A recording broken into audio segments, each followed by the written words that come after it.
Pada hari Rabu 9 April 2025, Pura Penataran Agung Besakih kembali menjadi pusat spiritual umat Hindu di Bali. Sejak pagi hari, upacara Matur Piuning Nur Tirta dilaksanakan serentak oleh seluruh krama dari berbagai kabupaten di Bali.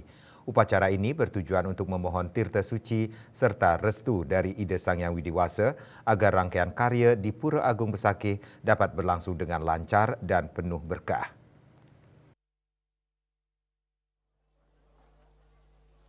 Setelah pelaksanaan Matur Piuning, pada siang harinya dilanjutkan dengan Nedunang Pralingga Ida Betara, sebuah prosesi sakral di mana pratima atau simbol suci Ida Betara diturunkan dari pelinggihnya untuk disucikan keesokan harinya.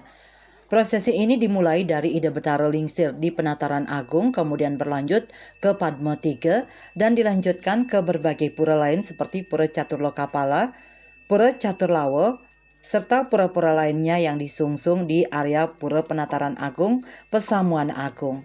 Seluruh pelinggih dari total 26 kompleks pura yang ada di kawasan Besakih ikut serta dalam prosesi ini. Masing-masing pratima diturunkan untuk disucikan di titik-titik penting seperti Titi Gonggang, Dalam Tegal, Penangsaran, di Pemuputan Tedun, di Suang-Suang Pelinggih. Ada 3 agenda. Head itu adalah Matur Piuning, Nur Tirta Sejebak Bali. Ya, hari ini adalah di Linggihang di Pura Basukian. Ngelantur sorenya jam 3 sore, yaitu Nedunang Ida Betara. Pertama, Nedunang Ida Betara adalah ring palinggih Ida Betara Lingsir ring Penataran Agung.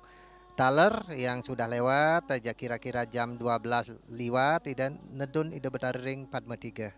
Setelah Tedun ring Padma 3, Ida Taler ring Ida Betara Lingsir ring Penataran Agung.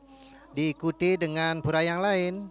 Pura yang lain adalah Pura Catur Lokapala, Pura Catur Lawa, dan pura-pura yang lainnya. Itu Mekesami diikuti Tedun Ida Betara melinggih di Pura Penataran Agung, Pesamuan Agung, Pura Penataran Agung.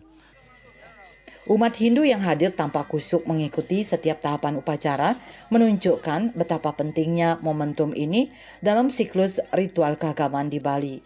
Persiapan karya Betara Turun Kabeh ini menjadi simbol kekuatan spiritual, kebersamaan umat, serta pelestarian warisan budaya leluhur yang adiluhung. Hendra, Bali TV.